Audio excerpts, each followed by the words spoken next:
प्रधानमंत्री नरेंद्र मोदी ने इंदौर में चल रहे 70वें प्रवासी भारतीय दिवस सम्मेलन 2023 में हिस्सा लिया। सम्मेलन में पहुंचे दुनिया भर के भारतवंशियों को संबोधित करते हुए प्रधानमंत्री ने उनका स्वागत किया। प्रधानमंत्री ने विदेशों में रह रहे भारतीयों को उन देशों में भारत का राष्ट्रीय दूत बताया। उन्होंने कहा कि सभी प्रवासी अपनी माटी को नमन करने आए हैं। पीएम मोदी ने आगे कहा, लोग कहते हैं कि इंदौर एक शहर है। मैं कहता हूं कि इंदौर एक दौर है जो विरासत को समेटे रहता है। कुछ लोग इंदौर को स्वच्छता के साथ साथ स्वाद की राजधानी भी कहते हैं। पीएम ने कहा, करीब 4 वर्षों बाद प्रवासी भारतीय दिवस सम्मेलन एक फिर से अपने मूल स्वरूप में हो रहा है। ये सम्मेलन मध्य प्रदेश के उस धरती पर हो रहा है जिसे देश का हृदय क्षेत्र कहा जाता है। उन्होंने आगे कहा, ये प्रवासी भारतीय दिवस कई मायनों में खास है।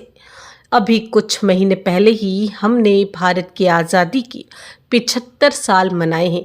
यहाँ स्वतंत्रता संग्राम की प्रदर्शनी लगाई गई है। देश अमृतकाल में प्रवेश कर चुका है। भारत की वैश्विक दृष्टि को मजबूती मिलेगी।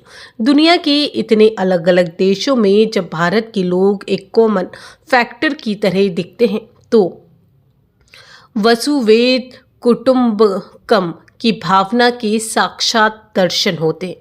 दुनिया के किसी एक देश में जब भारत के अलग अलग प्रांतों और क्षेत्रों के लोग मिलते हैं तो एक भारत श्रेष्ठ भारत का सुखद एहसास होता है। पीएम मोदी ने G20 में भारत की उपलब्धि का भी जिक्र किया। उन्होंने कहा, इस वर्ष भारत दुनिया के G20 समूह की अध्यक्षता भी कर रहा है। भारत इस जिम्मेदारी को एक बड़े अवसर के रूप में देख रहा है। हमारे लिए दुनिया को भारत के बारे में बताने का अवसर है। पीएम ने आगे कहा, हमारे प्रवासी भारतीयों के योगदान का पूरी दुनिया आकलन करती है। इससे सशक्त और समर्थ भारत की आवाज़ भी सुनाई देती है। तो ये खबर आपको कैसी लगी, हमें कमेंट बॉक्स में अपनी राय देना ना भूलिएगा। धन्यवाद।